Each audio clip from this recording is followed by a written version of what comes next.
कहानी की शुरुआत होती है टॉम नाम के एक बेहद होशियार लड़के से, जिसने अपने स्कूल के दिनों में ही मैक्सिकन ऑयल स्पिल जैसी बड़ी मुसीबत का हल निकालकर दुनिया भर की बड़ी बड़ी ऑयल कंपनीज के होश उड़ा दिए थे। उसका कॉलेज खत्म होने से पहले ही दुनिया की 8 सबसे बड़ी ऑयल कंपनीज ने उसे नौकरी और सालाना $4 लाख की तनख्वाह देने का ऑफर दिया। लेकिन इतने बढ़िया ऑफर्स को ठुकराकर टॉम ने स्पेन के वॉल्टर मोरलैंड नाम के एक आदमी का ऑफर एक्सेप्ट कर लिया। इस काम में उसे अपने तेज तर्रार दिमाग की मदद से एक ऐसी तिजोरी को खोलना था जिसे दुनिया की सबसे सुरक्षित तिजोरी समझा जाता था। असल में इस तिजोरी में ऐसा कुछ था जो वॉल्टर हासिल करना चाहता था, मगर पिछले 80 साल से आज तक कोई भी इस अनोखी तिजोरी को तोड़ने में कामयाब नहीं हो पाया। इसके बाद वॉल्टर ने टॉम को अपनी टीम से मिलवाया। वॉल्टर ने कहा कि उसने कुछ महीने पहले एक ऐसे जहाज को ढूंढ निकाला था जो कई साल पहले समुद्र में डूब गया था। उसमें से एक डब्बा निकला जिसमें बेशुमार खजाने का पता छुपा था,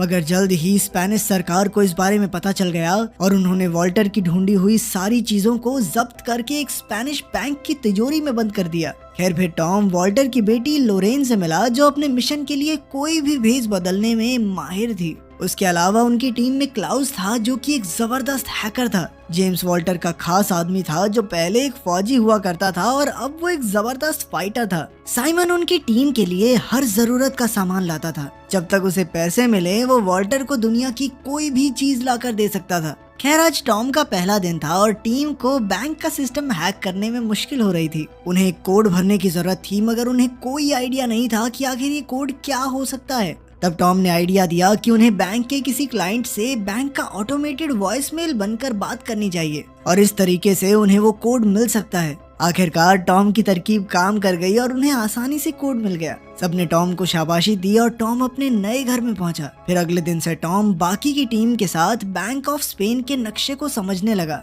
वॉल्टर के मुताबिक ये बिल्डिंग दुनिया की सबसे सुरक्षित बिल्डिंग है, क्योंकि यहाँ हजारों की तादाद में सेंसर्स और कैमरास लगे हैं और वहाँ के गार्ड भी सिक्योरिटी में कोई कमी नहीं छोड़ते। उनकी सबसे बड़ी मुश्किल तो स्पेनिश आर्मी का हेडक्वार्टर था, जो कि बैंक के ठीक सामने बना हुआ था। जब भी बैंक के सिक्योरिटी अलार्म्स बजेंगे तो हेडक्वार्टर से 500 फौजी एक साथ बैंक में घुसाएंगे। इसके अलावा बैंक का सिक्योरिटी चीफ पहले स्पेन की काउंटर टेररिज्म फोर्स का कमांडर था।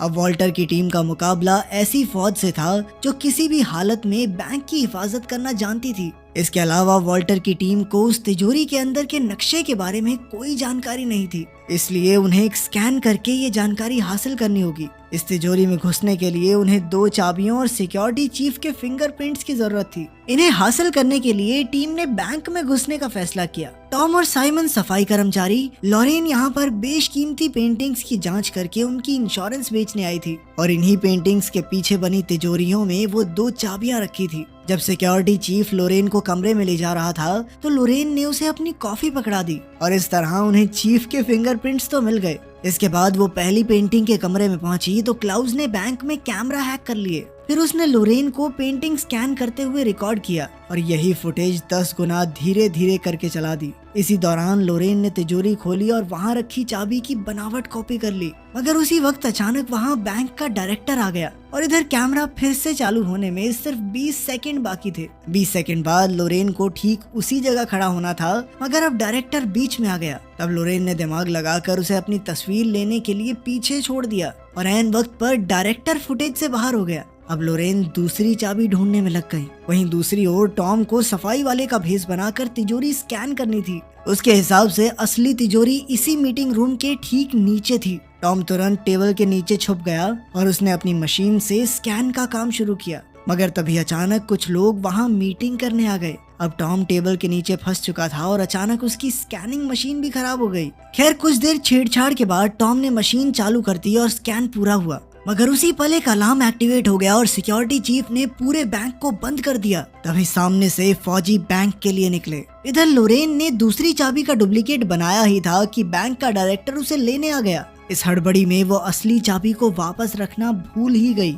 आखिरकार टीम ने फैसला किया कि लोरेन ये चाबी टॉम को देगी और टॉम चाबी को वापस तिजोरी में रखेगा। चाबी लेकर टॉम तीसरे माले पर गया और उसने चाबी रखकर तिजोरी बंद कर दी। तभी अचानक उसे पता चला कि एक गार्ड उस कमरे में आ रही है। फिर टॉम दिमाग लगाकर जानबूझकर पकड़ा गया और उसने नाटक किया कि ईयरफोन्स के कारण उसे सिक्योरिटी अलार्म सुनाई नहीं दिए। ये सुनकर गार्ड ने उसे जाने दिया और आखिरकार उनका मिशन पूरा हुआ। इसके बाद टॉम ने मशीन से मिला हुआ स्कैन निकाल कर देखा तो पता चला कि तिजोरी के नक्शे में ऐसी जगह थी जो ढंग से दिखाई नहीं दे रही थी। तब उसे एहसास हुआ कि यहाँ पानी भरा हुआ है। असल में तिजोरी एक तराजू पर बनी हुई थी और जैसे ही तिजोरी खुलने पर उसका वजन बदलेगा तो तिजोरी अपने आप बंद हो जाएगी और साथ ही उसमें ढेर सारा पानी भर जाएगा। अब उन्हें समझ आ गया था कि तिजोरी में घुसने के लिए उन्हें तिजोरी के वजन को बराबर रखना होगा। फिर टॉम दिन रात एक करके वजन बराबर रखने की तरकीब ढूंढने में लग गया। वहीं दूसरी ओर साइमन और जेम्स बैंक के नीचे की जमीन की छानबीन कर रहे थे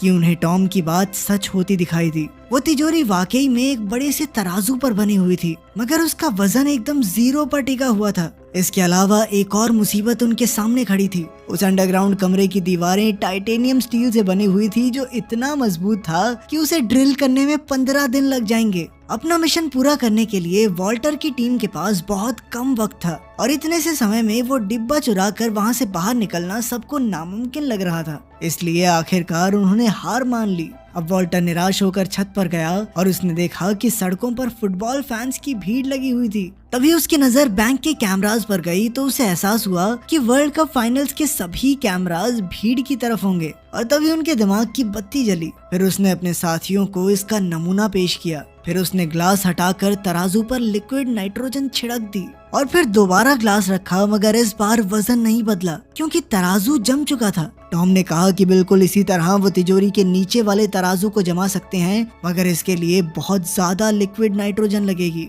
खैर, फिर स्पेन और नीदरलैंड के फुटबॉल मैच वाले दिन उन्होंने अपने प्लान को अंजाम देने का फैसला किया। उनके पास मिशन पूरा करने के लिए सिर्फ 105 मिनट का समय था। सबसे पहले वो जिप लाइन के जरिए बैंक की छत पर पहुंचे और एक कांच की खिड़की खोलकर नीचे घुस गए। इसके बाद वो 100 मीटर की पाइपिंग वाले रास्ते से तिजोरी वाले कमरे के बाहर पहुंच गए। यहाँ से वो एक सीढ़ी डालकर आगे बढ़े और आखिरकार वो तिजोरी के सामने थे। फिर क्लाउज ने अपनी हैकिंग का कमाल दिखाया और इधर टीम ने अपनी बनाई हुई 2 चाबियां और फिंगरप्रिंट की मदद से तिजोरी ही खोल दी। वहीं दूसरी ओर साइमन ने जमीन के नीचे बने तराजू पर लिक्विड नाइट्रोजन छिड़क कर उसे जमाने का काम शुरू किया। जल्द ही इस रिएक्शन की वजह से तिजोरी की जमीन भी जमने लगी। इधर टीम अंदर घुसकर वही डब्बा ढूंढने में जुट गई, मगर दूसरी ओर बैंक की सिक्योरिटी टीम को छत की खुली खिड़की के बारे में पता चल गया और वो तेजी से तिजोरी की ओर बढ़ने लगे। इधर वो डब्बा लोरेन के हाथ लग गया, मगर इसके बाद जो हुआ उससे सबके होश उड़ गए। असल में जेम्स एक अंडरकवर एजेंट था। अब उसके मन में लालच आ गया, इसलिए उसने अपनी टीम को धोखा देकर खुद डिब्बे पर कब्जा करने का फैसला किया। अब लोरेन के पास कोई चारा नहीं था, इसीलिए उसे जेम्स को डिब्बा देना पड़ा। मगर इससे पहले कि वो यहाँ से बाहर निकल पाते, नीचे तराजू पर लिक्विड नाइट्रोजन का असर खत्म हो गया, जिससे तिजोरी का सिक्योरिटी सिस्टम एक्टिवेट हो गया। अब टॉम, लोरेन और जेम्स तिजोरी में कैद हो गए थे और वहाँ तेजी से पानी बढ़ने लगा। जेम्स तो पहले फौजी रह चुका था, इसलिए उसे स्विमिंग आती थी और वो डिब्बा लेकर वहाँ से भाग निकला। इधर सिक्योरिटी चीफ ने इमरजेंसी का ऐलान कर दिया और उसके आदमी हथियारों के साथ तिजोरी की ओर भाग रहे थे। वहीं तिजोरी में इतना पानी भर चुका था कि टॉम और लोरेन की जान खतरे में थी, क्योंकि वो कभी भी डूब सकते थे। अब उनके पास कोई चारा नहीं था, तो ऐन वक्त पर टॉम के दिमाग की बत्ती जली और उसने साइमन को तराजू पर और बाहर डालने को कहा, ताकि पूरी मशीनरी को लगे कि तिजोरी पूरी तरह से पानी से भर चुकी है। साइमन ने फटाफट सारे नाइट्रोजन टैंक्स तराजू में रख दिए, पर वो भी काफी नहीं थे। आखिरकार उसने अपना रेडियो भी ऊपर रख दिया और इतने से भार से तराजू का वजन बढ़ गया। अचानक सिस्टम के मुताबिक तिजोरी का पानी बाहर निकलने लगा। इधर फौज तिजोरी में घुसकर चोरों को रंगे हाथों पकड़ने ही वाली थी, मगर जैसे ही उन्होंने दरवाजा खोला तो उनके होश उड़ गए, क्योंकि तिजोरी में कोई भी मौजूद नहीं था। असल में टॉम और लोरेन ड्रेन पाइप्स के जरिए भागकर बैंक के ऊपर वाले मालों में पहुंच गए। इधर फौज और गार्ड्स हाथ धोकर उसके पीछे पड़े हुए थे कि अचानक लोरेन को याद आया कि जिस कमरे में वो पेंटिंग स्कैन करने गई थी, डायरेक्टर उसकी खिड़की हमेशा खुली रखता था। अब वो दोनों बिना समय गवाए खिड़की से नीचे कूद गए, जहां हजारों फैंस की भीड़ लगी हुई थी। उन्होंने तुरंत अपनी जैकेट्स उतारी और भीड़ में खो गए। इधर उनका पीछा करते हुए फौजी भी काफी करीब आ गए और अब वो पकड़े जाने वाले थे। आखिरकार वो खुद को पुलिस के हवाले करने को तैयार हो गए, पर उसी पल स्पेन मैच जीत गया और सारे फैंस खुशी से पागल हो गए। इतनी भीड़ में फौजी टॉम और लोरेन का पीछा नहीं कर पाए और आखिरकार वो दोनों बच निकले। फिर कुछ दिन बाद जेम्स ने वो चुराया हुआ डिब्बा अपने बॉस को दिया और जब उन्होंने खजाने का पता निकाला तो उसमें आईफिल टावर की लोकेशन थी। तब उन्हें याद हुआ कि ये सिक्योरिटी लोकेशन नहीं है और वॉल्टर की टीम ने उन्हें चकमा दे दिया था। आखिर में खुलासा होता है कि टॉम और लोरेन ने असली डिब्बा नकली डिब्बे से बदल दिया, जिस वजह से जेम्स ने नकली डिब्बा चुरा लिया। अब वॉल्टर की टीम एक रिजॉर्ट में मजे ले रही थी कि उन्होंने डब्बे से असली खजाने की लोकेशन ढूंढी। तब उन्हें पता चला कि यह खजाना बैंक ऑफ इंग्लैंड में छुपा हुआ है। इसके बाद उनकी टीम एक और नए मिशन के लिए तैयार हो गई। तो आपको कहानी कैसी लगी कमेंट्स में जरूर